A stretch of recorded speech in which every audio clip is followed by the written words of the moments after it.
All right, so today I stumbled across a video from a gentleman by the name of Jason Gaddis. He presents himself as a life relationship coach. He's got all of the bells and whistles that you would normally find from a YouTube type coach. He's got the courses and the programs. And generally speaking, I like to peruse. I like to look at videos and see what other guys are telling us other guys on exactly how to deal with the female species. But this video specifically caught my interest because what he did was he did just about the worst thing that you can do as a man, which is he asked a bunch of women, what do they want? Now, if you're a guy and you've been with a woman for more than about 30 seconds, you know that that is a recipe for disaster, because inherently, in general, as soon as you ask a woman for what she wants and you give it to her, it either changes or she realizes, I wasn't really interested in that. Whoopsies. Sorry for all the work you did, for all the changes that you made, because you asked me what you wanted. I don't want that anymore, but here's the new carrot that I can get you to chase. So what I'm going to do is he got 6 responses. He says he went through and posted this question to all of his social media, and he got 6 things from this group of women. I think it's over 200 women that is supposed to be helpful advice to guys. And I'm just going to go through it one by one. It's not all bad. It's not all bad, but some of it is quite possibly some of the worst advice I've ever heard. So without further ado, here's Jason with number 1. What in the hell do women want from men? This is an important question. So I polled all of my social media channels and I got hundreds of women to respond. And the answers were quite fascinating, but also not very surprising. Number 1, women want us to be willing. What does that mean? It means that when the going gets tough, we are willing to raise our hand and get some help. It means we're willing to take responsibility for our part in a fight. It means we're willing to learn about how relationships work. We're willing to go to therapy and coaching. We're willing to read a book. We're willing to do the work. Okay, so the assumption here is that we don't know how to have a relationship. The assumption here is that we're not willing. We're not smart enough. We need to read a book. We already need therapy. In this, we haven't even met the woman yet. And the number 1 thing she wants us to be willing to do is to do the work, be willing to go to therapy, etc., etc. Here's the thing.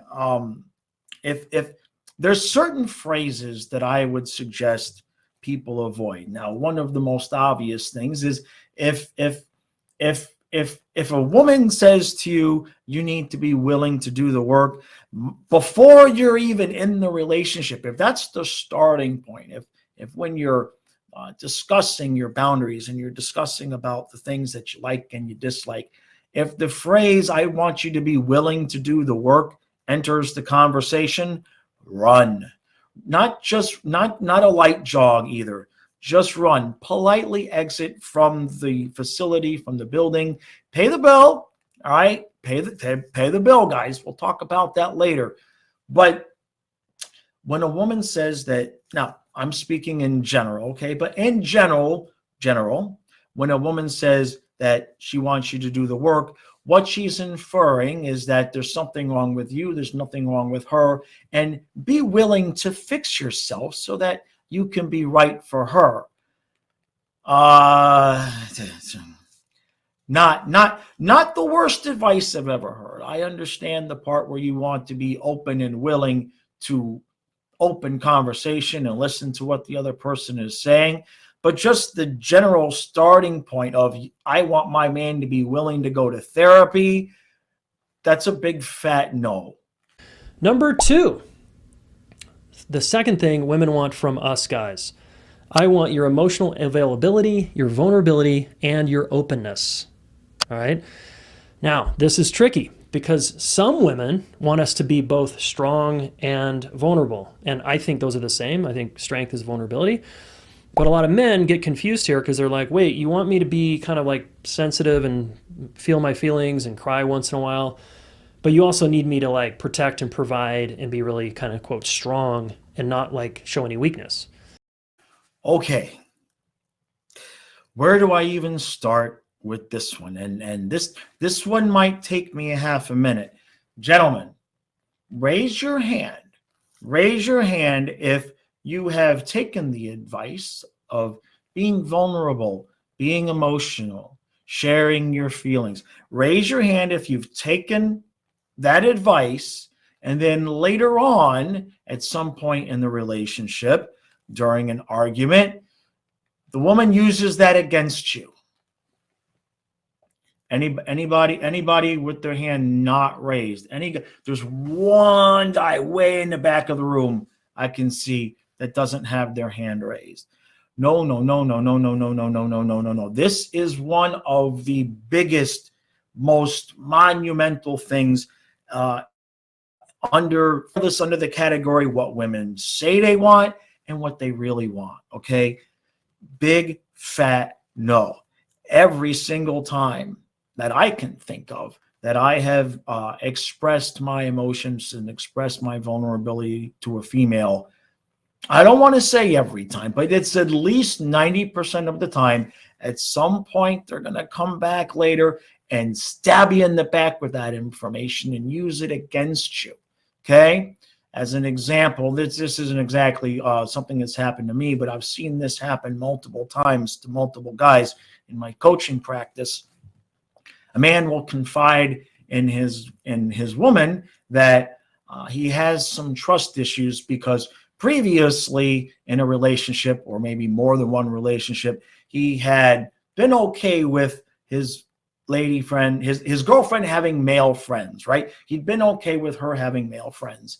And then, of course, the inevitable thing happens is, he ends up being cheated on, right? So he will express that emotion. He'll tell her all about it. He will be vulnerable, okay? And then later on, it gets used against him when she wants to have male friends all of a sudden out of the blue. And when he expresses that, that I'm not okay with that, she will use it against him and say, well, you're just being insecure. Maybe you should do the work and go get therapy so that it's okay for me to have male friends.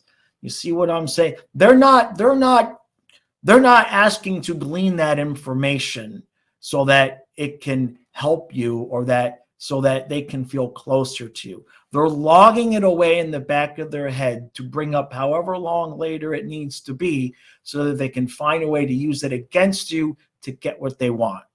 On to number 3. Number 3, they want our presence. Yeah. And this is an elusive one because guys might think they're being present.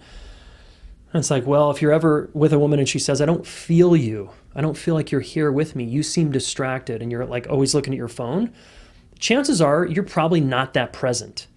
And you might be stressed about money or work, the economy, or about your relationship. And when we men get stressed, like any of us, we go into our head to try to problem solve and figure out life, to figure out how do I fix this problem. Okay. He goes on and on about this. This is not a real difficult one, gentlemen. Okay. This is, I'm going to give you the key here. This particular one, I'm going to give you the keys to the kingdom. When a woman says, you're not present, I don't feel you. I don't feel your energy around me. I don't feel like you're engaged with me. There's 2 things. Number 1, do not, and I mean this, do not make the mistake of saying, well, what do you mean? That's what's going to happen. Okay. Just forget. You may as well just throw the rope up there, tie it around a couple of times, and because you're going to wish that you did, because do not ask her, well, what do you mean? Because get ready for a 2 to 3 hour discussion on all the things that she's got saved up that in her mind you haven't been doing or haven't been doing right.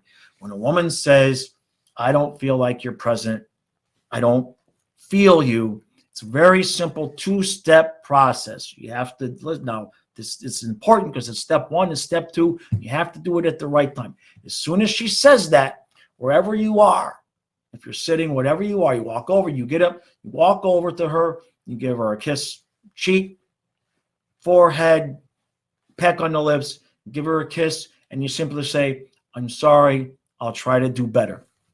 I'm not asking you to mean it. I'm not asking you to try to figure out in your head, what am I not doing? What is it that, don't say any of that, because that's not what she's looking for. You walk up, you give her the small kiss, you say, I'm sorry, I'll try to do better. Then you wait 10 to 12 hours and you pay her a compliment. I like the way that I dress. I like the dress that you're wearing. Dinner was exceptionally good tonight. Something out of, not completely out of the normal. So she starts getting, wait a minute, okay? But it's a very simple two-step process, because what's going to happen if you say, well, what do you mean? She's going to start listing off all of the things that in her mind you're not doing. And then you're going to start laying out all the examples of how you did do that, and you've been doing this, and you did it, you did it, you did it. And it's just going to go downhill from there. Because what she really means when she says you're not present is, I don't feel like you're recognizing me enough. I don't feel like you're paying enough attention to me. Or if you wanted to really boil it all the way down to it, she's just asking for a compliment. Now, guys, for us, if we want sex, we're going to, hey, can we go at it tonight? We good for tonight? It's just boom, point blank. The woman's not going to do that, okay? Whether she thinks about it that way or not, it's not even a conscious thing. She's going to come at you sideways and crosswise and backwards and all of these different ways. The woman says, you're not present. Do not ask her what she means. Do not ask her to explain it. Just understand that she just wants a little bit of acknowledgement, a compliment. And as soon as that compliment comes, because when you give her the acknowledgement and you say, I'm sorry, I'll try to do better, the clock is going to start ticking. So you can't just come out 10 minutes later and with the compliment and she's going to, yeah, that's just because I just said something. Okay. He's just trying to make up to me. You have to wait 10 to 12 hours. That's the right amount of time, to the point where she's stopped. She's no longer thinking about it every second of like, is he going to say anything? Is he going to give me an acknowledgement? Then boom, give her just a small one, just a small one. Nothing obscene. Don't go overboard. Don't go crazy. She'll catch on.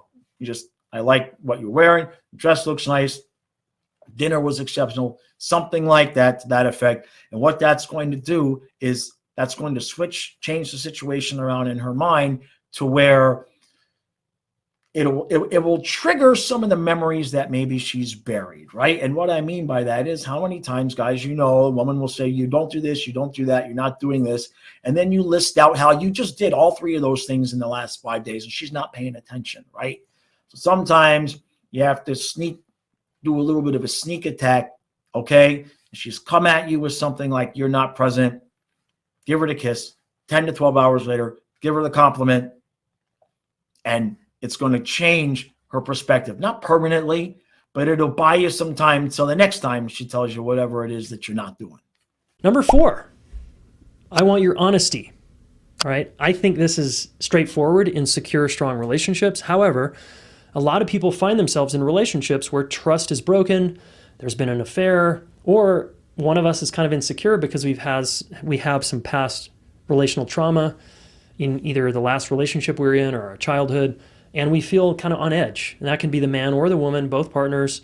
It can be like, is this safe here? Okay.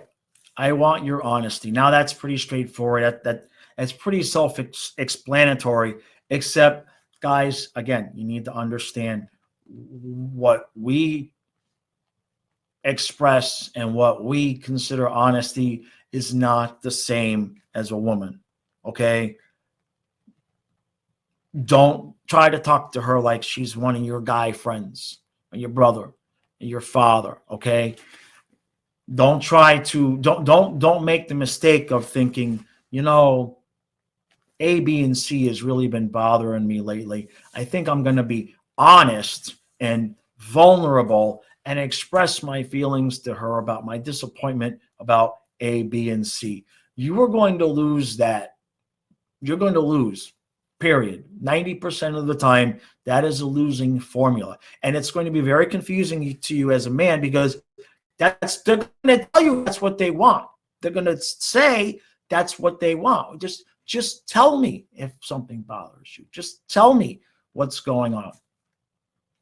In theory, sounds good. In practice, it's a recipe for disaster. So what do? Well, there's trial and error, right? You're going to have to learn, you're going to have to learn how much truth can this one individual, because every woman is different, okay? How much truth can she handle? And then what you will start to find out is you'll start to see where that line is in terms of her reactions, okay? You can only go so far with saying, I'm not happy with this, and this kind of bothered me, and this kind of bothered me. Timing is everything, all right? Understand when to bring those things up. But in general, obviously, when a woman says she wants you to be honest, she really just means loyal, okay? That doesn't mean don't combine, I want you to be vulnerable, okay, and I want you to be honest, with thinking that means a woman wants you to be walking around emotional and telling her all of the things that she might be doing that's bothering you. No, I cannot express that enough. This is just as big of a no as I can possibly give you. Okay, number 5, she wants to feel safe with you. What does that mean? It means that you can hold her in her darkest moments, in her most vulnerable moments. You can physically hold her, or I'm more talking about energetically, spiritually, psychologically, hold her through her difficulties in life like you've got her. The message you convey is, I've got you, I've got your back, and I've got you. You can fall apart in my arms, and I've got you.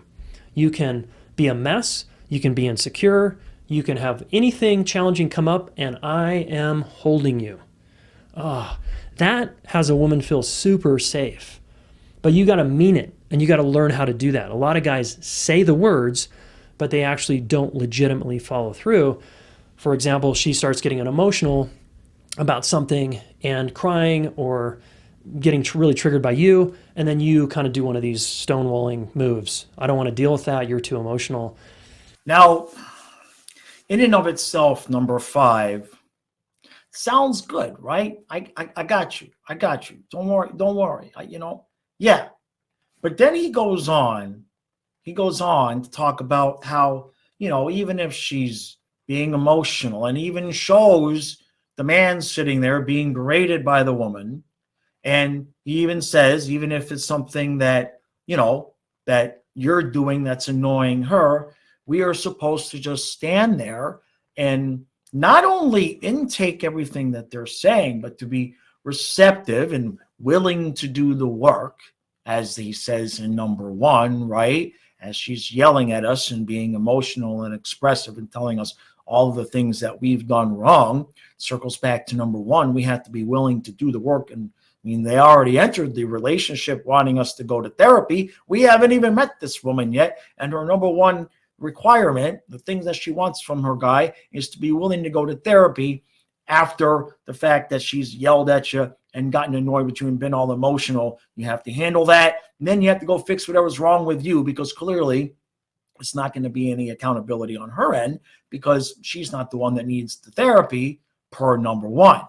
Now, I get the part where you want to be there for your other person, but there are lines and there are boundaries there. And I'm going to tell you right now, 95% of the guys, and we're going to get into this when you see number 6, but most men, we don't start off that way. We end up trained to be that way. I'm going to play number 6, and then we're going to kind of talk about the combination of 5 and 6, because they're very related.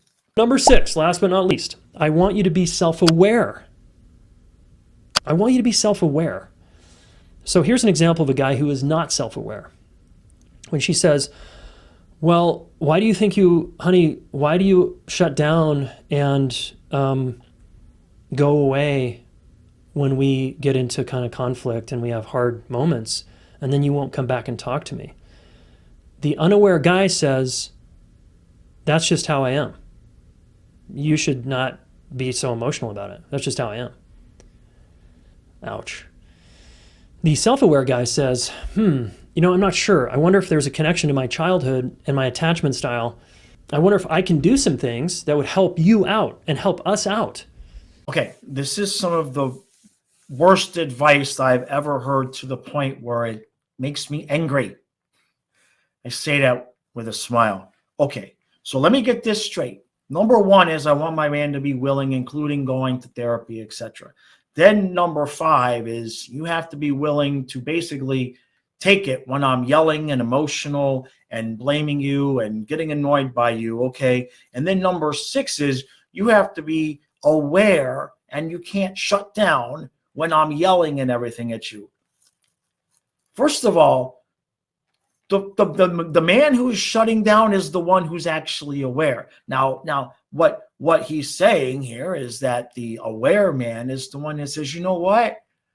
You're right. Maybe I'm the problem. Maybe I should do the work. Maybe I should go to therapy. Maybe I've got something from my childhood, and that's the reason why I shut down when you're yelling at me. That's the most obscene, absurd thing I've ever heard. That has got to be some of the worst advice I've ever heard. No, you dumbass. We come out willing to listen and wanting to satisfy the woman and willing to hear what she has to say. But after enough times of being told that we're the problem and being yelled at and watching her get all emotional, eventually we just shut down. Now, we're not dumbasses. When she says, why do you shut down? We're not going to say, well, it's because you get emotional and yell at me and blame me for everything. We're going to say something like, that's just how I am. That's just how we are. Because we are aware, if I could speak, we are aware of the fact that if we actually answer that question honestly, it's going to lead down the road to hell, okay? Because she's not going to be able to accept your honesty and your vulnerability when you're honest about how it makes you feel vulnerable when she's yelling at you, and that's why she shuts down. She don't want to hear any of that. Apparently, you saw number 1, she just wants to hear that you're willing to do the work, and that, why don't you go to therapy and fix whatever happened to you when you were a kid that won't allow you to engage with me while I'm yelling at you, and instead you got to shut down and walk away.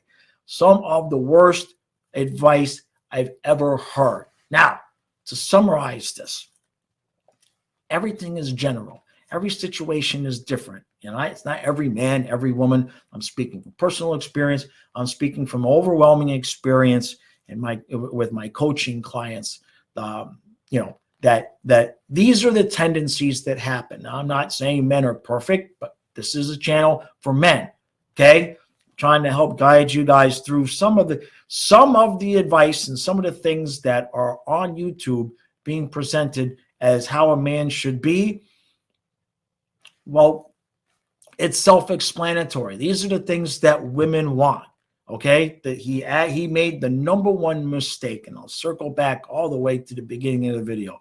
That far more than anything else, you can just about do anything in a relationship and survive it. But as soon as you're basing your behavior as a man on what the woman has told you she wanted, it's halfway over at that point, because you are going to be jumping through consistent and constant hoops, because you are going to meet each request, and each time that you meet it, she's going to say, well, that's not really what I meant. Well, maybe I was wrong and I wanted that. That's not really what I meant. What I meant was blah, blah, blah, blah, blah. And you're going to go change again and fix it and come back and say, see, now I'm doing what you said you want. And she said, no, you still don't get it. What I want is blah, blah. And it's just rinse and repeat with that. Bottom line is, you start the relationship, you have who you are, she has who she is. You set your boundaries. If it's a match, you go from there. If it's a match, you go from there. But if at any point in the getting to learn and getting to know each other position, if at any point she starts bringing up that maybe you should see a therapist, maybe the things from your childhood if she starts to psychoanalyze you and thinks that somehow she's up on this pedestal because she can show her emotions more by raising her voice and gesticulating a lot more, run, gentlemen, run.